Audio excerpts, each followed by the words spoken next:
Pour bien comprendre ce que nous voulons dire par le perfectionnement de l'intelligence et l'équilibre entre les trois aspects de la conscience, pour que l'homme puisse vivre d'une façon parfaitement équilibrée dans sa vie, il faut qu'il y ait de l'autorité dans sa vie. Et lorsque nous parlons d'autorité, nous parlons de quelque chose qui n'est pas de l'ordre autoritaire que nous avons connu pendant l'involution. L'autorité dont nous parlons est une autorité qui relève de l'équilibre créé par l'action harmonisée de la triunité de l'intelligence ou des aspects de l'intelligence humaine. L'autorité, c'est l'équilibre entre la conscience supramentale, l'intuition et la raison. L'autorité est une qualité vibratoire de l'intelligence ou de la conscience de l'homme qui permet à ce dernier de bénéficier instantanément de la raison, de l'intuition et de sa conscience supérieure. L'autorité n'est pas une attitude, elle ne relève pas d'une caractéristique de la personnalité, elle est le produit synthétique de l'activité harmonisée de ces trois forces dans l'homme, de ces trois plans d'intelligence dans l'homme, de ces trois cerveaux dans l'homme, dont l'un est rationnel, l'autre intuitif et l'autre éthérique. L'autorité de la conscience de l'homme est le produit du perfectionnement de son intelligence. C'est-à-dire qu'elle est le produit du rapprochement de plus en plus unifié des différentes fonctions intelligentes appartenant à ces différents cerveaux. L'autorité est un point culminant du développement de la conscience humaine. Il ne représente pas pour l'homme une attitude, il représente chez l'homme un aspect du pouvoir qu'il a dans la vie, un aspect du pouvoir de la vie en lui, et aussi un aspect de sa conscience de plus en plus universelle qui lui donne accès sur tous les fronts à des aspects de l'intelligence manifestés différemment selon différents modes à travers différents cerveaux. Pour que l'homme développe de l'autorité, il lui faut d'abord prendre conscience que cette dernière ne peut pas exister d'une façon réelle, c'est-à-dire permanente, tant qu'il n'a pas exorcisé de sa conscience intelligente, de sa conscience mentale, les fausses autorités que lui donne à savoir ou à vivre un rationnel limitatif, un intuitif subjectif, coloré et astralisé, et une supraconscience qui n'est pas encore ajustée parfaitement aux deux autres principes planétaires de sa conscience mentale. Pour que l'homme développe de l'autorité, il lui faut, au cours de son évolution, ajuster constamment le rapport de force qui existe sous la manifestation ou à l'intérieur de la manifestation de ces trois cerveaux, afin d'en arriver un jour à pouvoir se servir d'un aspect ou d'un autre, à volonté, selon le besoin de sa cause. Si l'homme utilise l'aspect rationnel de son cerveau, il utilise cet aspect pour pouvoir bénéficier de la concordance entre cet aspect d'intelligence et le monde matériel. S'il utilise l'aspect intuitif de son cerveau, il l'utilise en fonction de certaines conditions subconscientes de son être, ramenées à la conscience de son intelligence et évaluées d'une façon certaine par cette intelligence intuitive, mais toujours sous le regard de la raison et aussi sous la pression créative d'une intelligence encore plus vaste qu'on appelle l'intelligence supramentale. Et dans un troisième volet, si l'homme utilise son intelligence supramentale, c'est-à-dire cette vibration qui est en dehors de la forme et qui utilise la forme symbolique de l'intuition ou la forme rationnelle de la raison, pour donner à l'homme une plus vaste compréhension de la mécanicité créative de son mental, à ce moment-là, il faut que l'homme commence lentement à réaliser que ces trois fonctions intelligentes de lui-même ne peuvent lui donner d'autorité dans sa vie que lorsqu'elles ont été amenées à une concordance totale, là où ni l'un ni l'autre des principes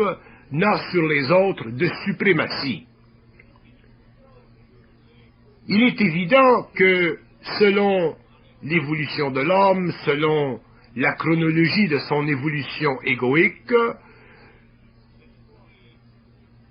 une force prend le dessus sur les autres. Par exemple, l'homme, à l'âge de 18, 19, 20 ans, lorsque l'ego commence à se former, et à 21 ans, lorsque l'ego finalement se forme, l'ego a tendance à prendre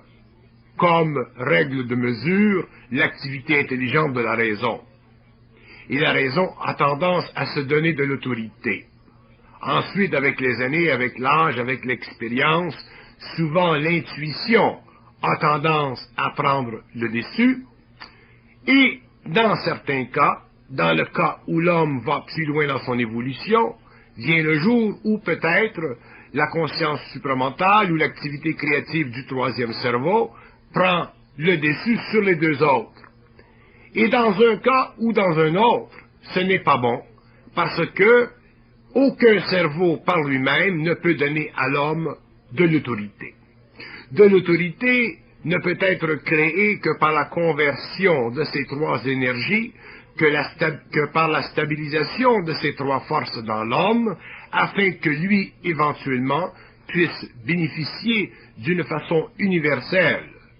de trois principes en lui qui constituent la totalité évolutive de son potentiel créatif. Si nous donnons trop d'autorité factice à la raison, nous limitons notre vie. Si nous donnons trop d'autorité subjective et colorée à l'intuition, nous menaçons notre vie. Si nous donnons trop d'autorité à cette troisième force, qui est la force de la conscience supramentale, à ce moment-là, nous risquons de devenir possédés par cette force et de nous voir soustraire les facultés inférieures de la raison et de l'intuition. Donc, nous nous appauvrissons dans notre vie humaine. C'est pourquoi il est très important pour l'homme nouveau de réaliser que l'autorité dans sa vie ne peut être une autorité qui ne lui convient pas. Pour que l'homme puisse bénéficier de ce que nous appelons l'autorité ou la synthèse en lui des trois forces, il faut qu'il y ait dans cette activité trinitaire un mouvement qui naît du besoin d'équilibre dans l'homme. Si un homme possède de l'autorité et qu'il n'est pas bien dans son autorité, c'est que cette autorité est véhiculée par une force contre les autres. Lorsqu'un homme vit réellement l'autorité, c'est-à-dire lorsqu'il vit la rencontre entre l'infinité de la conscience supramentale et la particularité planétaire de la conscience rationnelle et intuitive, il n'y a plus en lui de combat, il n'y a plus en lui de lutte, il n'est plus un être humain qui est assujetti ou assujettissable à des conditions de vie planétaire.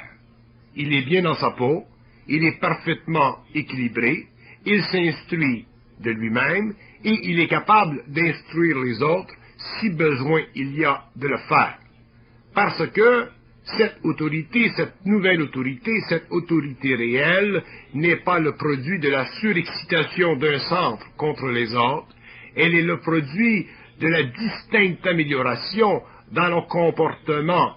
de tous ces centres qui composent la totalité occulte et non occulte de l'homme. Le principe de l'autorité que la conscience supramentale peut et veut expliquer à l'être humain est un principe nouveau sur la Terre. C'est un principe qui n'est pas fondamentalement polarisé,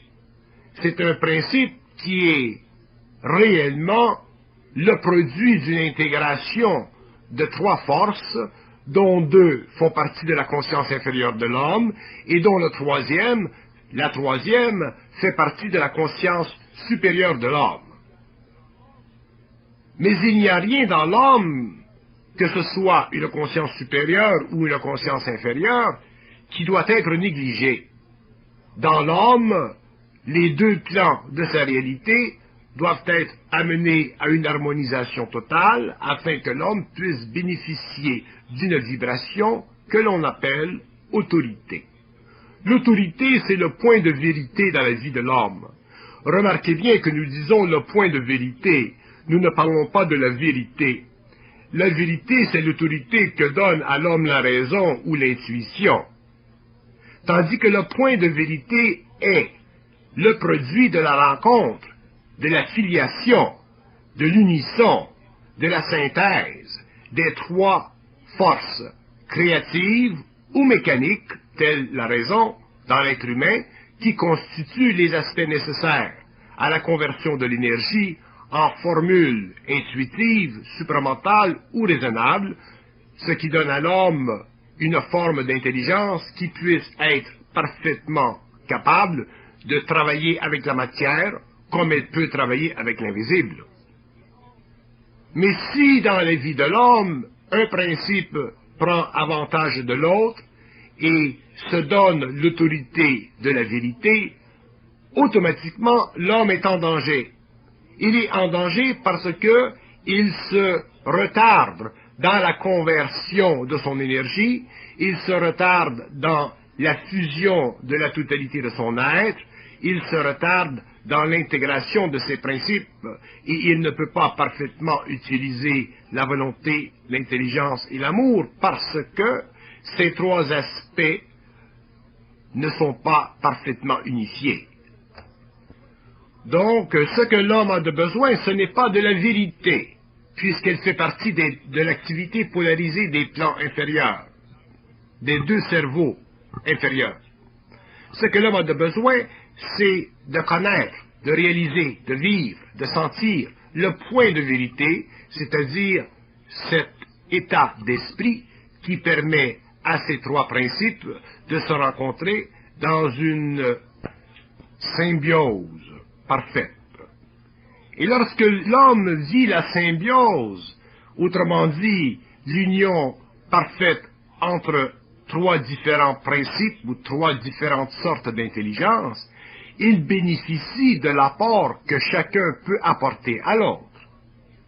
C'est à ce moment-là que nous parlons du point de vérité, parce que l'homme possède à la fois l'opinion de la raison, il possède à la fois l'investiture intuitive d'un cerveau qui ne fonctionne pas selon les règles de la conscience psychosociale, et il possède aussi en plus et surtout l'activité créative d'un troisième principe qui fait partie de l'homme invisible, qui fait partie du double de l'homme et qui constitue en fait la plus grande force créative en lui parce qu'elle n'est pas conditionnée par l'émotion telle que l'intuition, ni par le mental inférieur tel que la raison. Donc, à ce moment-là, lorsque l'homme est prêt à connaître le point de vérité dans sa vie, il est capable de bénéficier en tant qu'être humain d'une totalité de conscience. Il possède alors un esprit réalisé, c'est-à-dire qu'il possède une conscience totalement vitale sur tous les plans, conscience qui est capable de donner et d'assurer à sa vie matérielle comme à sa vie psychique une détermination créative, une évolution créative et une progression dans la vie sur le plan matériel, comme sur les autres plans plus tard, parfaite progression que nous appelons l'évolution de la conscience humaine, progression que nous pouvons appeler aussi évolution de la conscience humaine en dehors de l'expérience planétaire, donc l'immortalité. Mais pour que l'homme puisse réellement en arriver à mettre le doigt sur le point de vérité, il lui faut d'abord prendre conscience que chaque principe en lui a tendance, au début, de se servir des autres pour sa propre glorification. Autrement dit, si l'être humain est plutôt intuitif, il aura tendance à se servir de l'intuition pour enlever à sa raison de la valeur. S'il est purement rationnel, il aura tendance à se servir de la raison pour diminuer la valeur de l'intuition. Et s'il possède de l'intuition très développée et une raison aussi très développée, il verra que la conscience supramentale ou le troisième principe ou le cerveau éthérique aura tendance à conditionner, à manipuler, à imposer sa loi sur les deux autres. Et ceci est normal parce que, puisque l'évolution de la conscience supramentale fait partie de l'évolution de la nouvelle époque, il est normal que cette dernière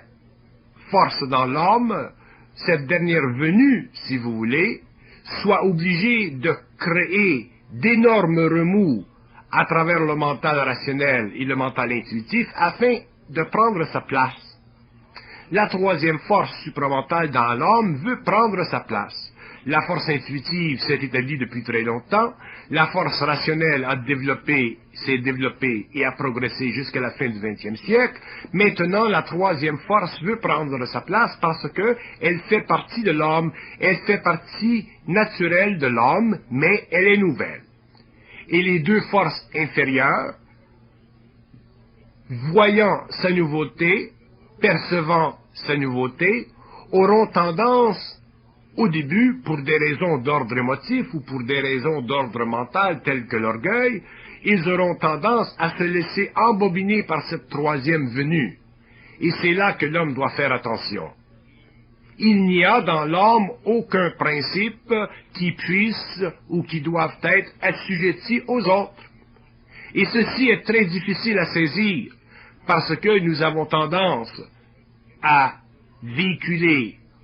nos principes ou nos plans ou nos formes d'intelligence avec passion, c'est-à-dire avec acharnement, avec une sorte de dédication. Et ceci est dangereux parce que, à la longue, nous serons obligés de reconnaître que la raison a sa place, l'intuition sa valeur et la conscience supérieure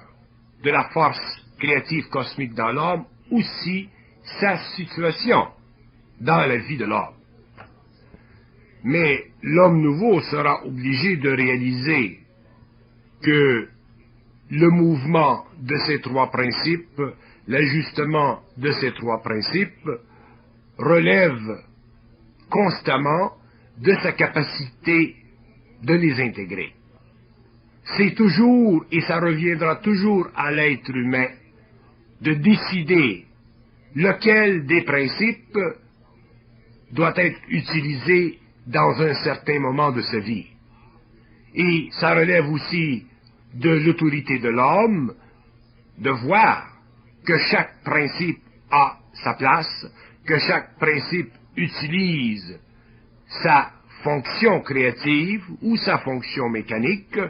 selon le besoin de la vie de l'homme. Sinon, l'homme est perdant, il ne possède pas de point de vérité et il devient alors assujetti à la vérité de la conscience supramentale ou à la vérité de la conscience intuitive, ou à la vérité de la conscience rationnelle. Et à ce moment-là, l'homme ne peut plus bénéficier du rapport des trois forces, il est devenu esclave de l'une ou de l'autre.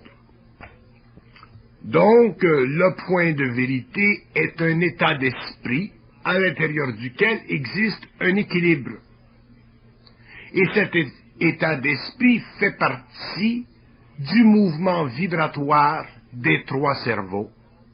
Cet état d'esprit fait partie de la composante totale de la triangularité de l'homme, et lui doit prendre au centre de cette triangularité sa place. Et là où il se situe dans le centre des trois pointes du triangle, nous appelons le point de vérité, c'est-à-dire le point où l'homme se manifeste en personne, ou le point où l'homme manifeste sa personne, mais non pas de la personnalité. Donc, dans le point de vérité, il n'y a aucune personnalité possible, il n'y a que de la personne, et jamais un homme qui a atteint ce point d'évolution pourra manifester de la personnalité, c'est-à-dire de la coloration supramentale, de la coloration intuitive ou de la coloration rationnelle.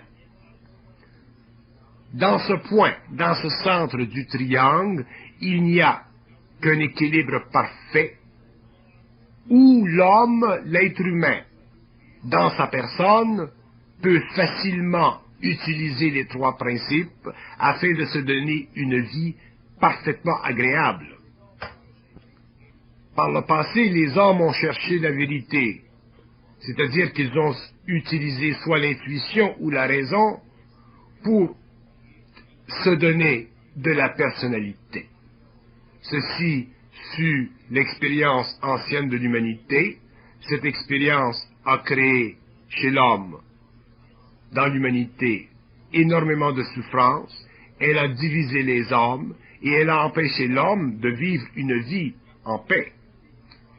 Mais le temps n'était pas venu pour le dépassement du besoin de la vérité. Le temps n'était pas venu pour la rupture de la polarité de l'intuition et de la raison.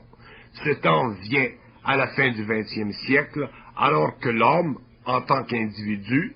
est prêt à pouvoir commencer à travailler avec une autre force en lui, parce que intuitivement il est très développé, rationnellement aussi très développé. Maintenant que l'homme a parfaitement développé les deux principes inférieurs, il est prêt à reconnaître le troisième et à finalement pouvoir s'installer au centre de son triangle, c'est-à-dire au centre de sa conscience. Donc, le point de vérité est le centre de la conscience de l'homme. Ce centre ne se situe pas à l'extérieur, ce centre ne se situe pas dans la forteresse de la science supramentale, ou dans la forteresse de l'intuition, ou dans la forteresse de la raison. Ce centre se situe dans le point même de sa conscience qui relève de l'équilibre de ces trois forces. Ceci est très important parce qu'il permettra à l'homme de mesurer jusqu'à quel point une force empiète sur l'autre. Lorsque l'homme sentira qu'il est effectivement dans un centre de vérité où règne l'équilibre total des trois forces, il ne sera plus affligé par l'une des trois, il n'aura plus besoin de s'afficher en tant qu'homme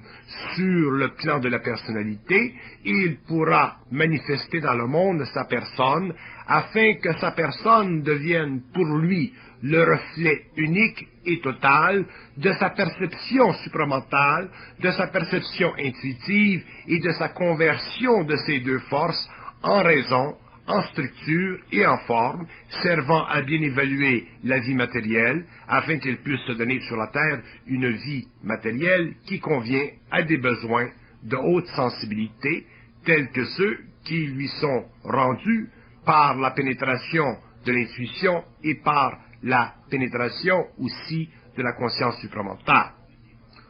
Donc, à partir de ce moment-là, l'homme sera très bien sur la terre, il ne vivra pas en attente d'une autre vie, il pourra bénéficier de ce qui est à sa disposition,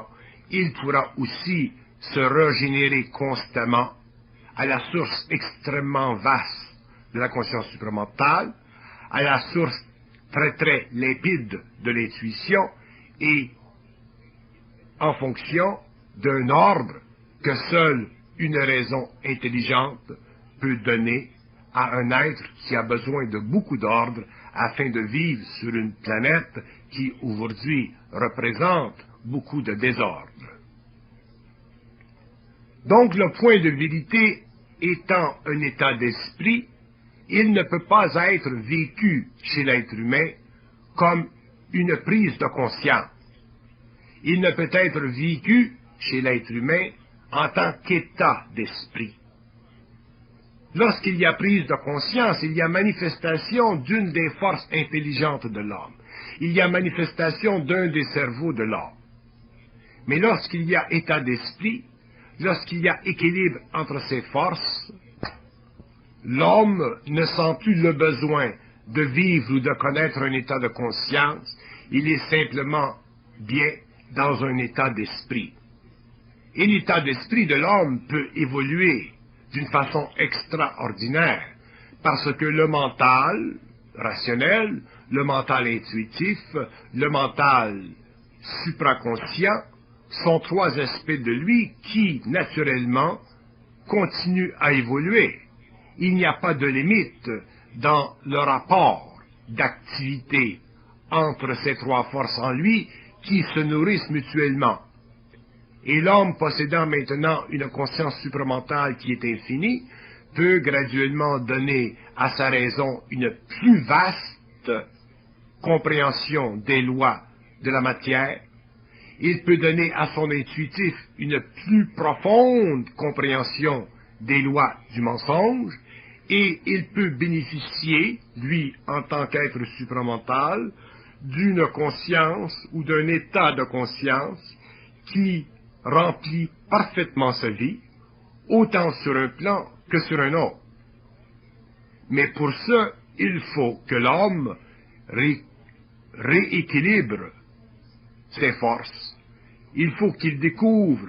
le point de vérité,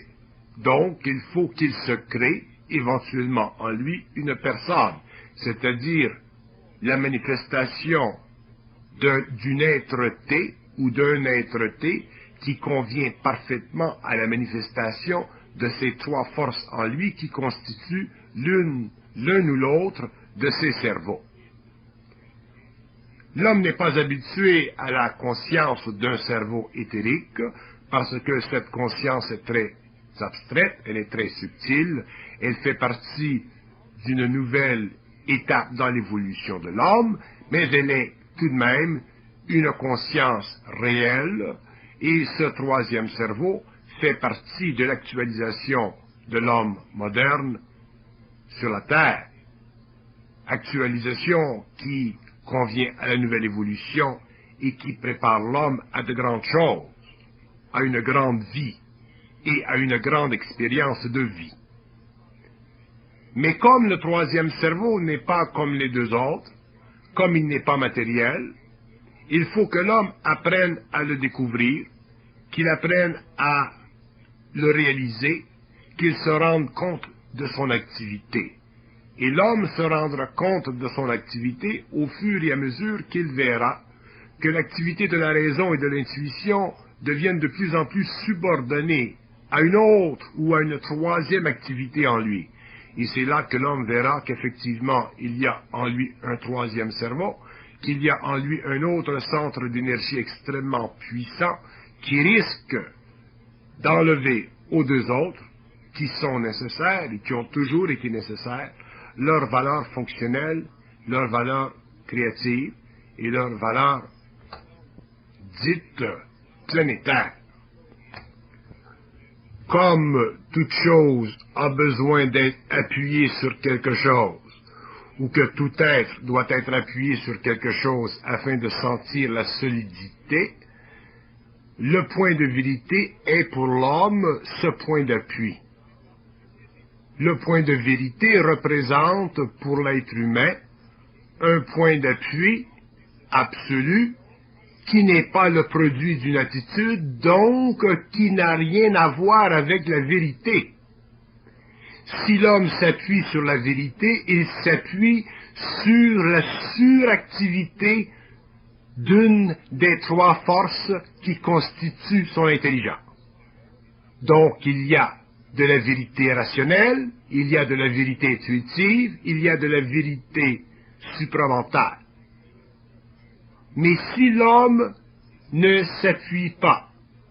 sur la polarisation de la vérité, si l'homme ne s'appuie que sur un point de vérité, qui ne peut être que l'équilibre entre le supramental, l'intuition et le rationnel, à ce moment-là, l'homme est libre de l'activité impermanente de la vérité et il vit une permanence dans la solidité de sa conscience, permanence qui est la qualité même du point de vérité, où se rencontrent les trois forces en lui qui constituent différents niveaux, différentes sortes d'intelligence. Ceci est extrêmement important et constitue le premier pas de l'homme nouveau vers la conscientisation de son être, c'est-à-dire vers la valorisation des trois aspects de son intelligence qui forment sa conscience et qui l'amèneront éventuellement à aller plus loin dans la symbiose de son énergie créative, de son énergie cérébrale, de l'énergie de sa conscience. Pour que l'homme bénéficie du point de vérité qui est la qualité même de son état d'esprit, il lui faut ne jamais donner à une force en lui ou dans l'autre plus d'espace qu'il ne convienne. Donc, il relève de l'homme, de par sa sensibilité, de savoir si une force en lui prend trop d'espace, si une force en lui est responsable d'un déséquilibre dans les deux autres. Et si l'homme est suffisamment équilibré, c'est-à-dire suffisamment perfectionné dans son intelligence, il pourra voir l'activité ou la suractivité d'une des trois forces. Et naturellement, plus l'homme se conscientise, plus ce sera la nouvelle force, la force supramentale en lui, qui aura tendance à prendre plus de place. Plus l'homme se conscientise, plus il verra que cette troisième force a tendance naturelle à déplacer la deuxième et à même neutraliser la première. C'est justement ce phénomène qui crée chez l'homme le phénomène de la possession, c'est-à-dire le phénomène de l'intransigeance de la troisième vis-à-vis les deux autres, et c'est ce qui amène l'homme à vivre une initiation sévère, initiation qui l'instruit avec le temps dans les lois de l'équilibre, dans la nature de cet équilibre et dans le besoin final de se créer au centre de la triangularité active de ces forces un point solide qui est le point de vérité, qui est le centre même de sa conscience. Donc, ce que nous appelons l'homme nouveau sera le produit de la définition chez l'être humain du point de vérité. Lorsque le point de vérité apparaîtra dans l'homme, nous pourrons dire qu'il y a sur la terre un homme nouveau, c'est-à-dire un homme qui n'est plus le résultat de la suractivité d'une force intelligente en lui, mais qui est le résultat de l'équilibre de toutes les forces en lui. Et plus l'homme nouveau évoluera, plus le point de vérité deviendra solide, c'est-à-dire plus ce point de vérité sera la manifestation d'un équilibre intégral entre les trois forces intelligentes en lui. Et c'est à partir de ce moment-là, éventuellement, que nous verrons se manifester chez l'être humain des forces créatives d'ordre supranormal, c'est-à-dire que,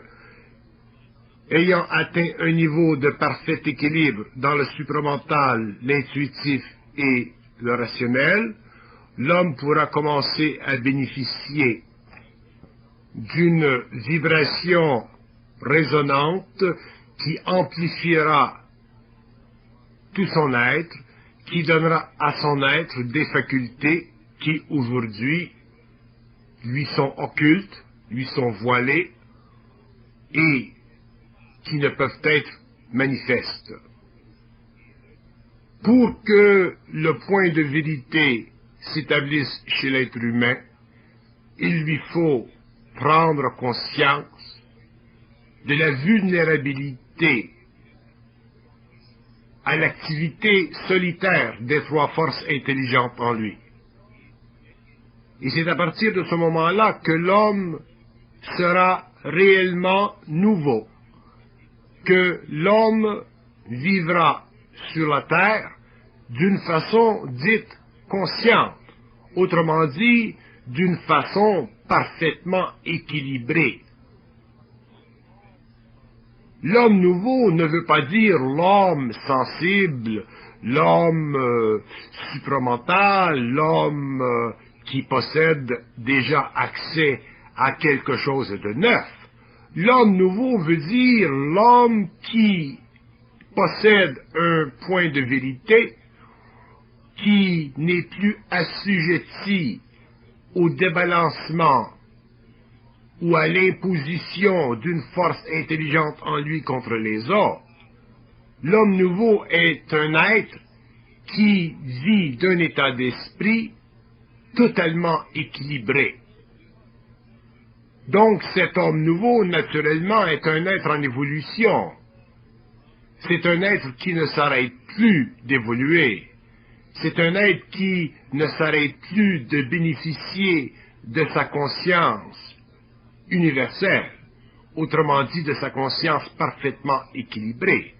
C'est un être donc qui engendre en lui-même de plus en plus de hautes vibrations, de sorte qu'éventuellement, naturellement, ces vibrations dépasseront les limites de sa conscience d'aujourd'hui pour en arriver à manifester sur la Terre une conscience nouvelle, une conscience autre, une conscience dite supérieure, c'est-à-dire une conscience qui aura la capacité d'intervenir directement sur les plans de la matière ou de la vie, alors qu'auparavant ceci est impossible parce que l'homme ne possédait pas ou n'avait pas accès à trois aspects de lui-même, mais il n'avait accès qu'à deux aspects de lui-même. Pour que l'homme puisse travailler sur le plan matériel ou sur des plans parallèles, avec des forces qui exigent un équilibre total dans sa constitution psychique et psychologique, il lui faut avoir atteint un point où il est dans le centre de lui-même, et ce point, c'est le point de vérité. Mais tant que l'homme s'allie à la vérité, naturellement, il partage sa réalité, il diminue son identité, il ne peut pas former sa personne, et à partir de ce moment-là, il est obligé d'être assujetti à la puissance d'une force en lui contre les autres. Donc nous avons besoin de ce concept du point de vérité afin de pouvoir éventuellement créer en nous-mêmes ce point de vérité. Car le concept nous aide à prendre conscience de la suractivité des autres et nous permet éventuellement de les équilibrer, de les balancer. Et lorsque nous avons parfaitement balancé nos forces intelligentes ou nos cerveaux, nous sommes alors très conscients de l'existence de ce point de vérité qui représente la finalisation des activités de ces trois centres,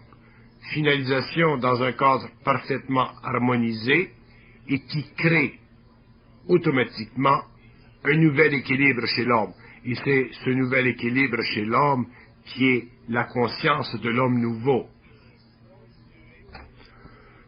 Donc, l'homme nouveau ne découvrira pas ce centre à partir de la polarisation de ses forces intelligentes, il découvrira ce centre à partir de l'harmonisation de ces forces intelligentes, de sorte que le point de vérité deviendra pour l'être humain un point de conscience universel, c'est-à-dire un point de conscience qui ne pourra pas être polarisé,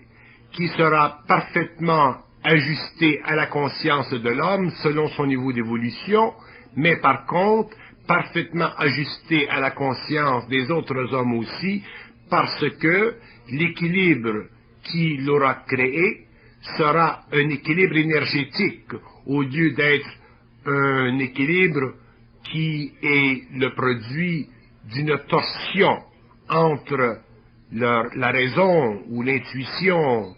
ou la conscience supramentale. De sorte que ce point de vérité, devenant le centre même de la conscience de l'homme, devenant l'équilibre même de son état d'esprit, pourra lui permettre de réconcilier tout dans la vie avec lui-même. L'homme sera capable de réconcilier la vie avec lui-même, ou il sera capable de se réconcilier à la vie. Parce que à partir du plan du rationnel, à partir du plan de l'intuitif, et aidé dans la symbiose avec l'activité de la conscience supramentale, l'homme pourra avoir accès à différents points de vue, lui permettant ainsi de pouvoir bien comprendre la vie et ne pas s'assujettir dans sa compréhension à une simple observation provenant de l'activité solitaire ou unique d'une de ses forces intelligentes en lui. Donc l'homme se servira de ces trois cerveaux. Et alors, il pourra constater que tout ce qui se passe dans le monde, tout ce qui se passe sur la planète, tout ce qui se passe dans sa vie, ce qui se passe dans la vie des hommes, est le produit d'un déséquilibre quelconque. Et comme l'homme sera dans un état d'équilibre, il ne pourra plus être déséquilibré par le déséquilibre extérieur, et c'est pourquoi on pourra dire que l'homme se réconcilie avec la vie, parce qu'il verra la vie d'un point de vérité qui constitue l'équilibre total de tous ses centres ou de toutes ses forces d'intelligence en lui, au lieu d'observer la vie à partir d'une fonction limitative, qu'elle soit du supramental, de l'intuitif ou du rationnel. Une fois que l'homme se sera réconcilié avec la vie, qu'il aura établi un centre de vérité ou un point de vérité, il sera alors facile pour ce dernier de se construire une vie à l'intérieur de la vie planétaire. Au fur et à mesure qu'il se conscientisera que ses centres d'énergie deviendront plus puissants, il bénéficiera d'une plus grande capacité créative, d'une plus grande capacité vibratoire, son champ d'énergie magnétique deviendra plus puissant et éventuellement il aura accès à des plans d'expérience qui ne sont pas aujourd'hui possibles ou qui ne font pas partie aujourd'hui en général de la conscience humaine. L'homme s'étant réconcilié parfaitement avec la vie parce qu'il aura parfaitement compris la vie à partir des trois aspects explicatifs de la vie, l'un étant supramental, l'autre intuitif et l'autre rationnel, ce dernier ne souffrira plus de la vie, il sera bien dans la vie, quelle que soit la nature de la vie sur la terre. Donc l'homme ne souffrira plus de l'esprit de la terre, il sera libre dans son esprit parce qu'il aura recomposé pour lui-même un nouveau visage qui sera le visage de sa vie à lui, de sa vie réelle à lui, et c'est en fonction de cette conscience, de cet état d'esprit, que l'homme sera capable d'envisager l'avenir, le futur, quelle que soit sa nature, sur le plan de l'expérience sociale.